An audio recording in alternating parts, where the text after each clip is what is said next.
We live in a complex and unfair world where the way things work don't make much sense. Those in power tell stories to keep us blinded and distracted from this cruel reality. But those stories become increasingly unconvincing, desperate, and hollow. This is a short film about why those stories have stopped making sense, and how this has led to a powerful new global movement. It is told through the events of an epic and shape-shifting year. This is Vegan 2016.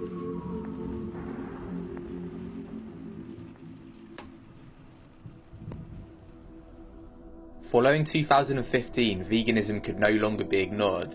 It caused the meat industry to react.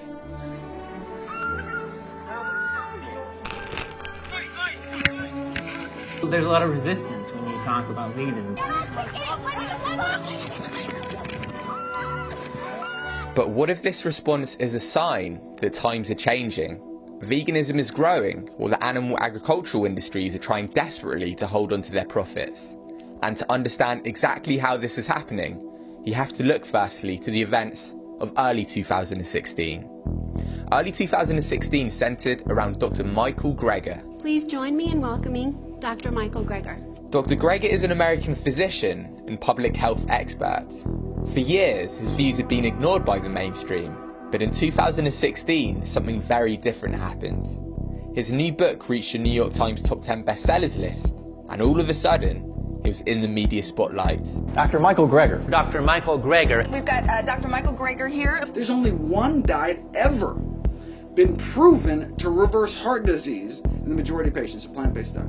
If that's the only thing a plant-based diet can do, reverse a number one killer, number two killer here in the UK, shouldn't that be the default diet until proven otherwise? And the fact that it can also prevent, arrest, or reverse other leading killers, type 2 diabetes, hypertension, would seem to make the case simply overwhelming. And Greger's assertion that this information is being distorted by institutions appeared to hold true in 2016 when the US dietary guidelines came out. The government is out with new guidelines. The new guidelines from the USDA and Department of Health and Human Services are supposed to tell you what to eat, but critics say they're muddled and confusing, and not by accident. Critics say the guidelines don't go far enough. There's new controversy over the American diet. The government is dropping its recommendation to limit egg consumption on foods high in cholesterol. Instead of saying eat less meat, they say less than 10% of your diet should come from saturated fat. People don't know what a saturated fat is. Instead of eat less meat, eggs, dairy, junk, what do they say? Eat less saturated and trans fatty acids, things like that. Biochemical components, right? Because they don't want to mention foods because that's too politically empowered. The meat, dairy, and egg industries are huge investors in the government, as is the pharmaceutical industry. The meat industry does not want the American government saying, eat less meat. We are being manipulated by an industry that thinks that we are cash cows. These are multi-billion-dollar industries that put a huge amount of effort, not just into advertising their products, but into changing federal policy. Dr. Neil Barnard is president of the nonprofit Physicians Committee for Responsible Medicine, which is suing the government, claiming the egg industry used its influence to try to weaken warnings about cholesterol. The egg industry is paying universities, where these people are then put on the committee to decide whether eggs are safe or not. That's a conflict of interest. And another industry, the mainstream media, has attempted to influence consumers' preferences this year. Throughout 2016, they've provided a vaudeville of anti-vegan content, bringing attention to veganism in a very biased way. There's a story in the paper today, the headline, "Fashionable veganism is harming health." It's also vegan. You can't get all the nutrients you need. They can go and get some lamb. Some can end up deficient in vitamin D, calcium and iron. But unfortunately, vegetarians and vegans haven't seen the funny side of it. Get a sense of humour is what I would say. Protein, iron deficiencies are the common ones if you're not eating the right foods. It's that devious, treacherous group, the vegans. But maybe these media journalists aren't really journalists any longer. Without realising it, they've become instead contrarians and puppets, whose real job is to make us confused. And when we're confused about what to eat, we stick to old habits. And these old habits feed the power and wealth of the meat, dairy, and egg industries. A CSIRO survey has found 1 in 6 Australians are ditching dairy without a medical diagnosis. It's leading to dangerous levels of serious health risks arising from a lack of calcium. When you look at the plant sources like broccoli, etc., you need to literally consume 20 cups of broccoli to get anywhere near the amount of calcium in a cup of milk. That's just not true. We grow up believing we need to drink cow's milk for calcium so we don't get osteoporosis. That's not true. We've been conditioned since school. We need calcium from cow's milk. We need protein from animal flesh. The public is being lied to, right? There are big money commercial interests that are trying to twist the truth. And it became stranger when the Washington Post ran an article implicating Dr. Greger's website nutritionfacts.org, which was bizarrely accused of being part of a Russian propaganda campaign, an indication once again of the mainstream media's anti-vegan rhetoric. You are not going to get this information from the powers that be because those institutions are controlled. The media is controlled by the meat and dairy industry. Like with the tobacco industry in the 20th century, the animal agriculture industry manipulates a constant state of confusion and misinformation. And whenever there is opposition, industry absorbs it, for example by using the Animal Enterprise Terrorism Act. This act, which is still in force in 2016 and used against animal rights activists, states that anyone disrupting the business of an animal enterprise is committing an act of terrorism. If you just affect the profits of this industry, even by telling the truth, you can be considered doing something breaking the law, at least in this country. That is how powerful this industry is. If you go film inside the place where they make food, you go to jail. They bought your politicians, they bought your government. But at the dark heart of this corrupt force in 2016 is the way industry siphons off large quantities of government wealth. For example, in 2016, the meat and dairy industry insisted on taking $30 billion from the US government in the form of subsidies. And this was especially strange, given that fruit and vegetables were only subsidised 0.04% compared to meat and dairy. Our governments hold international conferences to address climate change and seek solutions. All the while, the single most devastating force behind our planet's environmental collapse remains not only unspoken, but actually actively denied by the very organizations charged with saving our planet. Animal agriculture is responsible for 16% of greenhouse gas emissions, compared to the 13% of all global transportation. This was according to a 2016 report funded by the United Nations Environment Programme, and backs up previous reports by the FAO and World Watch. And there is now a general consensus that animal agriculture is the leading cause of not just global warming, but also water depletion, deforestation, species extinction, ocean dead zones, antibiotic resistance, and the inefficient feeding of a growing population. But given that 2015 was the hottest year on record, why does the issue of animal agriculture remain largely unspoken? Why have the studies that have come out in 2016 been ignored? That's what the meat and the dairy industry have accomplished so far. Why are ag laws sweeping the US, which aim to hide the practices of factory farming? Is it because we're collectively revealing the truth about animal agriculture? Thanks to the internet age, we now have this democratization of information. Now everyone has access. Something just in the past couple of years, you can just kind of feel it. Like this transformation of just information passes so fast you can't hide things from people. Unlike before, the institutions in the meat and dairy industries do not have as much power. No longer do they hold a monopoly as gatekeepers of knowledge. Increasingly, people know what's wrong with animal products. Today's generation is growing up with considerable knowledge about the environment and how individual decisions can impact it. The single best thing that you can do to help the environment and help animals and your health is to adopt a plant-based diet. Due to the internet, resources are now available online, and information about the horrors and impact of animal agriculture are clear for the world to see. Thought-provoking documentaries like Plant Pure Nation are now up, as well as others, and more are due to come out, which all highlight the growing consensus that a plant-based vegan diet is optimal for health. The healthiest diet for the vast majority of people is an exclusively plant food diet. I've never seen anything come close to the breadth and depth of benefits that a plant-based diet provides. Here are the 15 leading reasons Americans die, and a plant-based diet can help prevent nearly all of them can help treat more than half of them, in some cases even reverse the progression of disease. If we aren't eating animals for health, and we don't need to kill and eat them to survive and be healthy, what are we doing this to them for? Perhaps because of this increased awareness, veganism has broken growth and sales records in 2016. For example, the vegan hashtag on Instagram has been used 25% more this year. Vegan festivals are attracting record numbers, and the vegan restaurant finding app Happy Cow say they're growing exponentially, with restaurant entries in 176 countries worldwide. Even in places renowned for their meat-centric culture, there were signs indicating veganism is being embraced. And in the US, while vegetarian menus were shown to be up 66%, veganism has been on the march in the UK. How many vegans do you know? This is the question. Well, the answer is probably more than you think, because there's a new survey printed today that we're going to talk about that says the number of vegans in Britain has gone up by how much, Sarah Jane? A whopping 350%. Whopping. Welcome to the vegan movement, right? That's right. There is a movement happening. As a result, more and more businesses are realising the increasing popularity of vegan foods, with many companies and restaurants releasing products this year. Pret a Manger's veggie store experiment, for example, was a great success. So much so that the company have now decided to make it a permanent fix and plan to roll out similar stores soon. As consumers start voting with our dollars and purchasing foods that are aligned with our values and aligned with our interests and eating more plants and fewer or no animal products, the companies who have been selling animal foods and all kinds of other things to us are going to adjust.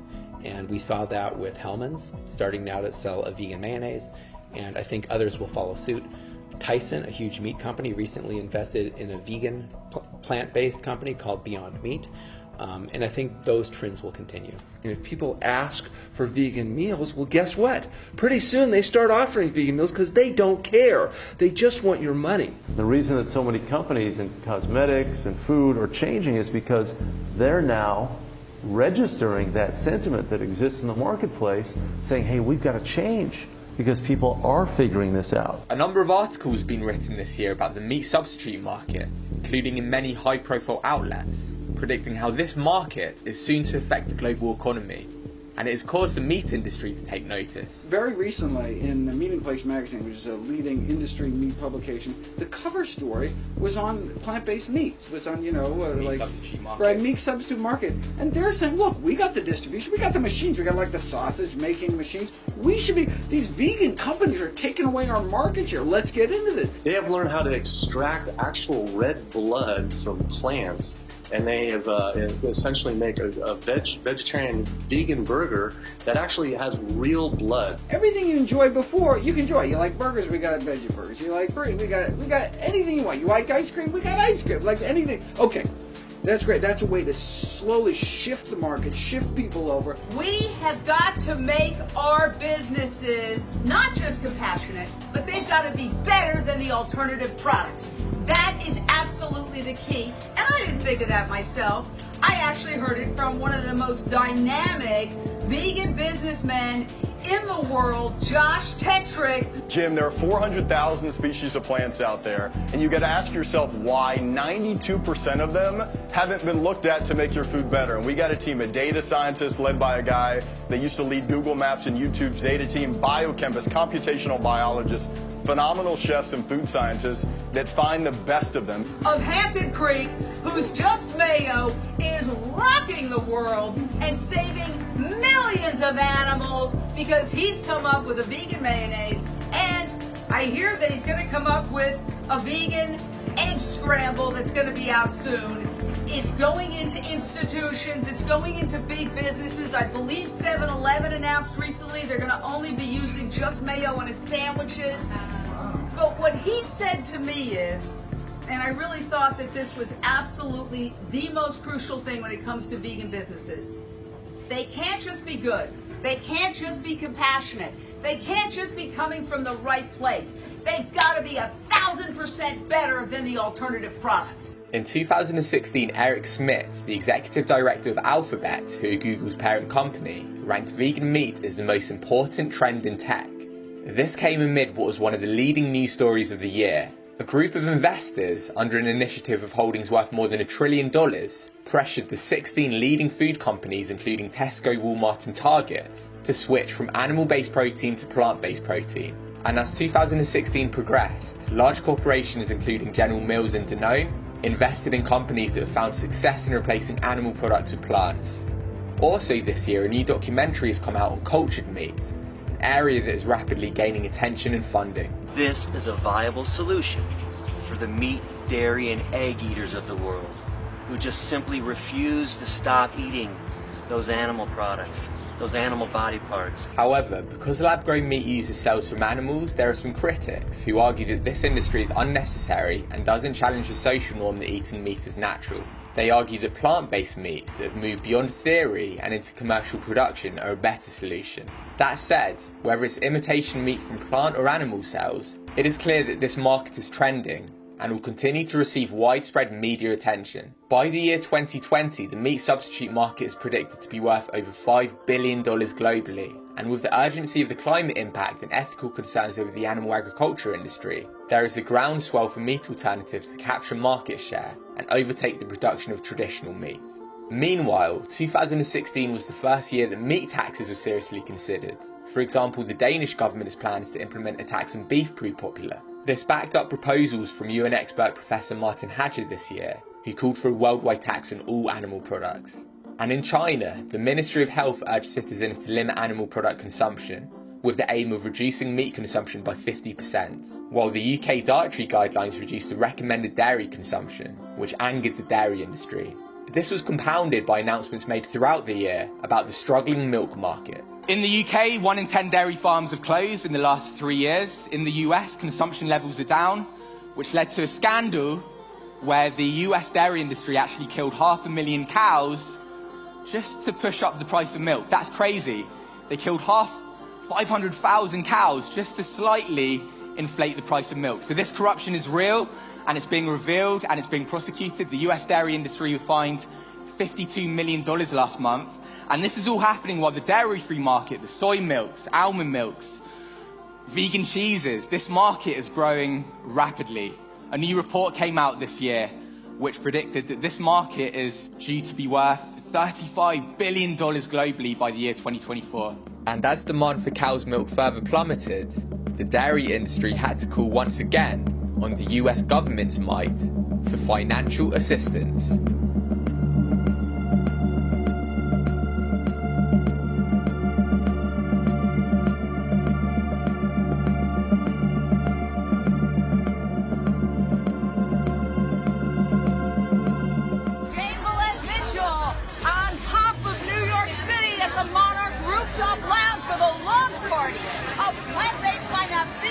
A groundbreaking new show that's going to debut on A&E's FYI network. And celebs are here tonight.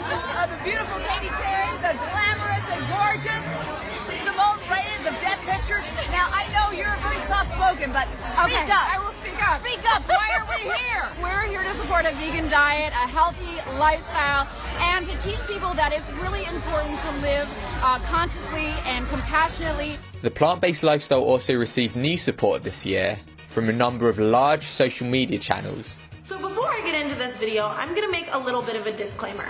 I have been vegan for a little bit now, and I love it. I do eat a plant-based diet, so I don't eat any meat or any animal byproducts. And let me tell you, I never touched meat again. I literally canceled my dinner plans, and I said, I'm vegan now. Vegan body. I really like it. Good. I'm glad you like it. It's weird. Fake chicken tastes better than real chicken. Right? Yeah. So good. The more research you do, the more you are just absolutely turned off and grossed out by it. I 100% believe that I will see a vegan Earth before I die. Other big channels that promoted veganism this year include Ricky Dillon and Natalie Tran, and it has never been easier to live vegan. Online access to vegan food and garments from sites like veganshoppinghub.com are proving popular to even the most isolated vegans, and a number of celebrities have promoted the lifestyle. Singer-songwriter Sia donated $50,000 to an animal charity. Sharon Osbourne has publicly condemned the savagery of wearing fur. Musician Morrissey refused to play at non-vegan venues and spoke out about live exports. Famed film director James Cameron teamed up with Arnold Schwarzenegger in a campaign that urged people to eat less meat. Leonardo DiCaprio shared pro-vegan videos on his Twitter page. French entrepreneur and Vine and Snapchat star Jerome Jarre has been directing his following to vegan documentaries. And others have spoken out, including Ellie Goulding, Miley Cyrus, Professor Green, Lenny Kravitz, Stevie Wonder, Kat Von D, Venus Williams, NFL star Griff Whalen, six-time world poker champion Daniel Negreanu, and Pamela Anderson. Compassion is in fashion, it's sexy, and I think we have to do something to save the world. Fast and Furious actress Michelle Rodriguez has switched to a vegan diet, as well as Ariana Grande, hip-hop star Wiley, rapper 360, DJ Khaled, and NFL star Tyrann Mathieu. Paramore's lead singer Hayley Williams released a new vegan hair dye company called Good Dye Young. Kylie Jenner launched a new vegan lipstick. Hip-hop god Russell Simmons released a new book called The Happy Vegan. Harry Potter actress Savannah Lynch gave public speeches about veganism. And tennis giant Novak Djokovic and Moby have both opened vegan restaurants. I think celebrities are a very important part of our movement. They allow us to reach a lot of people, but they're part of that air game, right? They reach them in a more superficial way. In terms of more grassroots outreach, there have been a huge number of developments this year. In May, there was the first ever International Earthlings Experience Day. Anonymous for the Voiceless have gone global. The organisation Veganuary, whose campaign was twice as popular in 2016 compared to 2015, rolled out public transport adverts in London. And in New York, there was the largest ever vegan billboard campaign. In addition, following Anita Kranks' arrest for giving water to a thirsty pig last year, vigils known as Pig Saves, held outside slaughterhouses, gained widespread growth. And as animal welfare standards dropped, animal rights activists, who were once regarded as the pedagogic outcasts, took on a somewhat unlikely role as consumer watchdogs, entering slaughterhouses and exposing ailing conditions.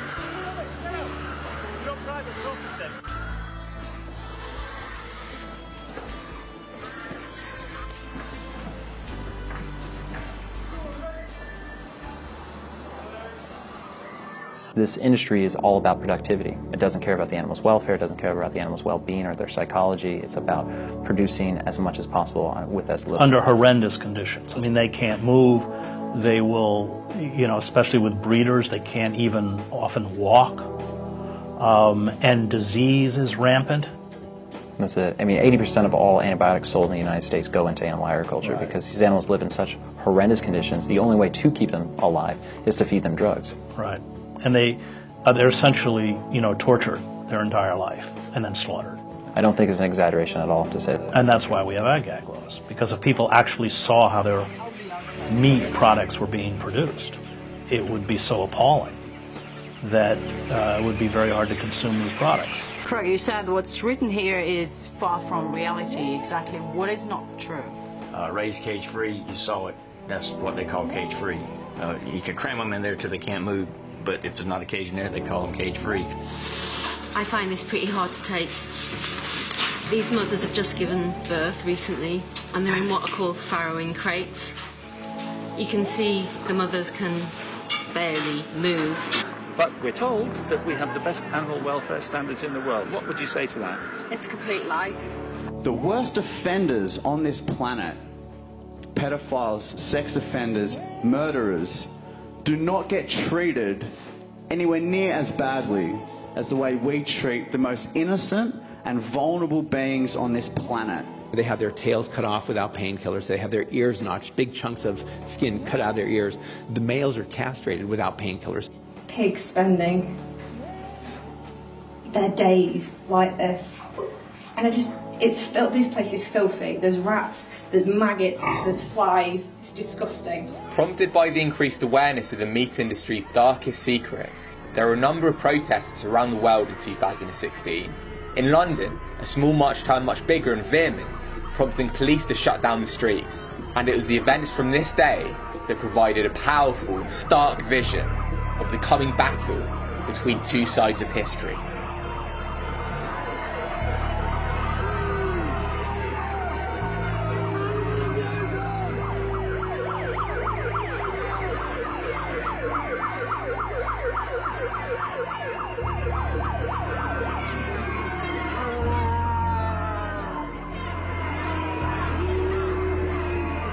And at times it can seem so helpless for us. I know we go about our daily lives and it seems that we are alone. And the society doesn't care about the plight of animals, the plight of the environment. and it can be incredibly overwhelming for all of us.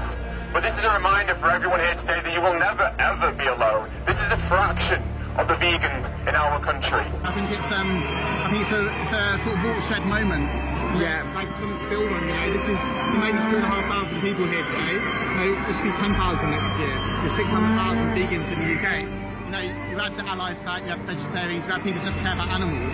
You know, there's no reason we can't have 100,000 people in a march like the suffragettes did in the Hyde Park 100 years ago. We have to stand strong for the animals.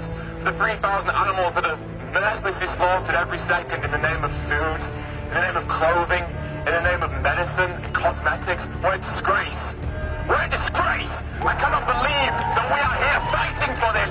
I cannot believe these animals are not being given basic fundamental rights that we have to put these marches on. That makes me so angry. Woo! Woo!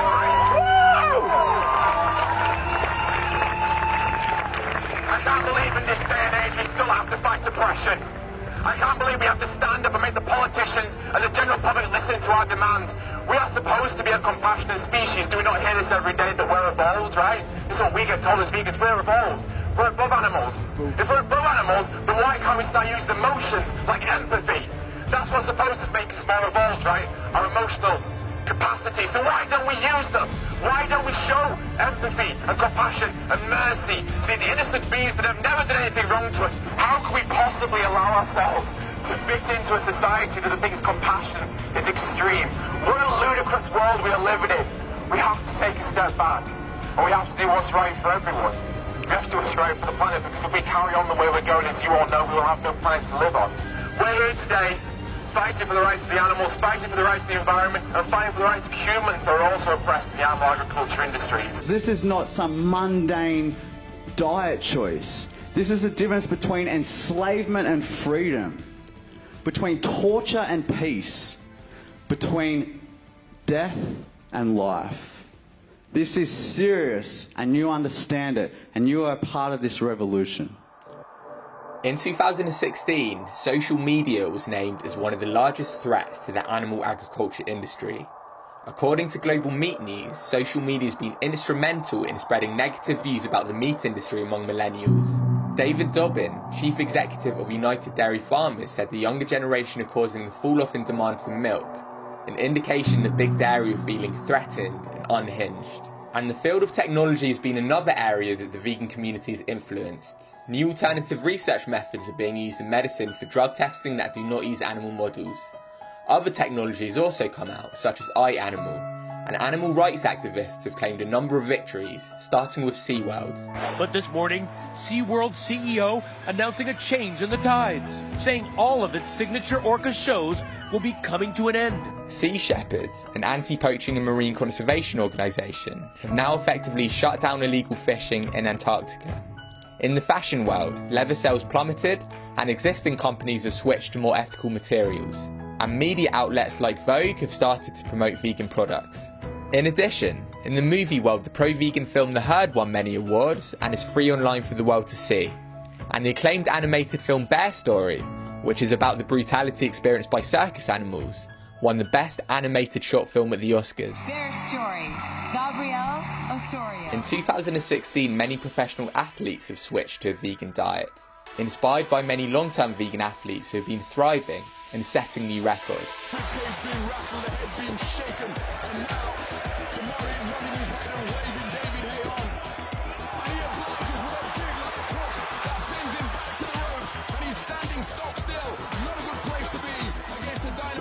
Such as David Hay, you may as well sign up to face a firing squad at dawn. This is a massive right hand. And we swing now. Get your foot on it to the feet. There we go. Is a vegan coming? Is that like Mr. Spock? That's Malcolm. That is Malcolm. I give up. He's known as the live wire, and it's another electrifying performance. Here we go.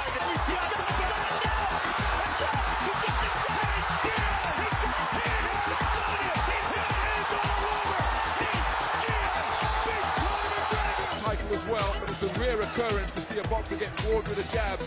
And Arnold Jajai just appears to be looking for a place to fall. Every time he's hit here, isn't he? He appears to be looking to a place to fall here every time he's hit with a shot. David Haye, well, I'm sure he's received more opposition during sparring than he's receiving here. Arnold Jajai being completely overwhelmed. Wow, that's huge. Oh, man. That's huge. And that ties his best ever. Yeah.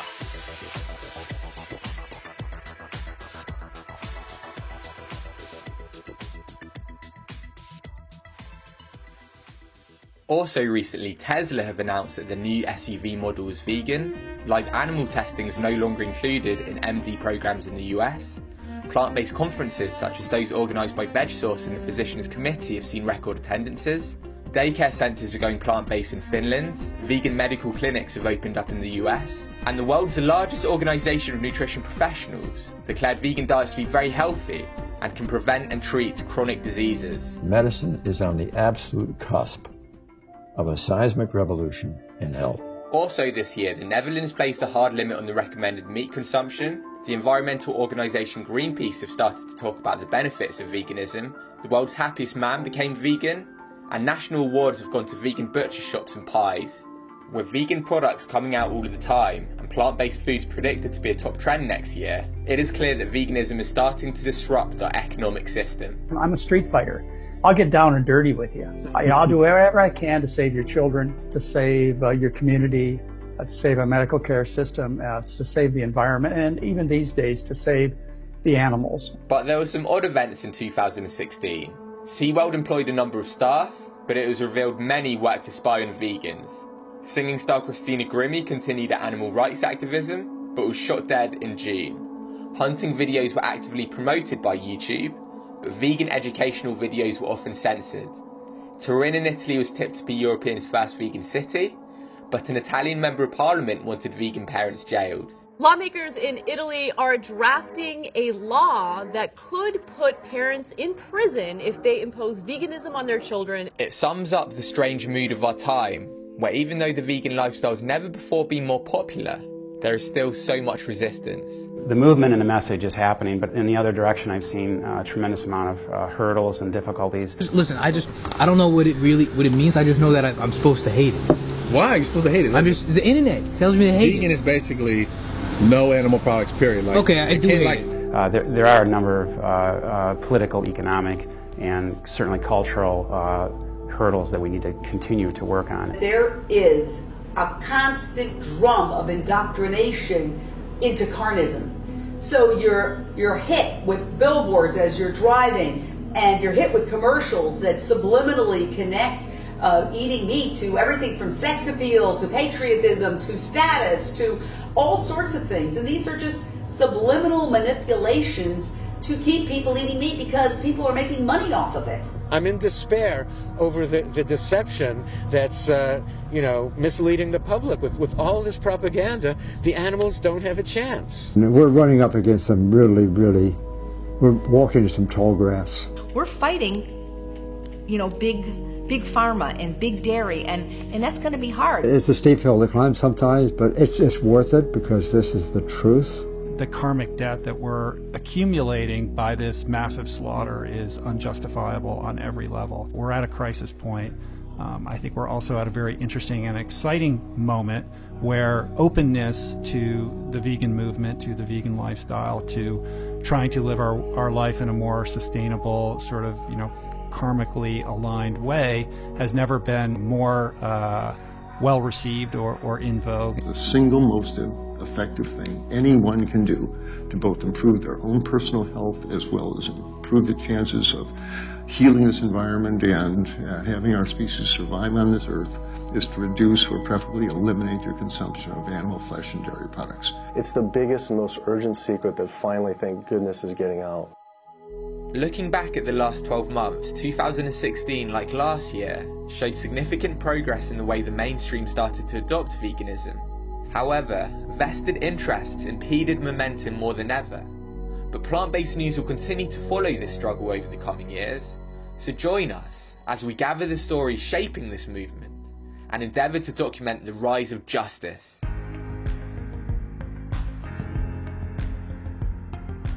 Thank you so much to everyone that has supported this film and to my special supporters on Patreon. And for more information on the news stories in this film and for all the news throughout 2017, please go to plantbasednews.org.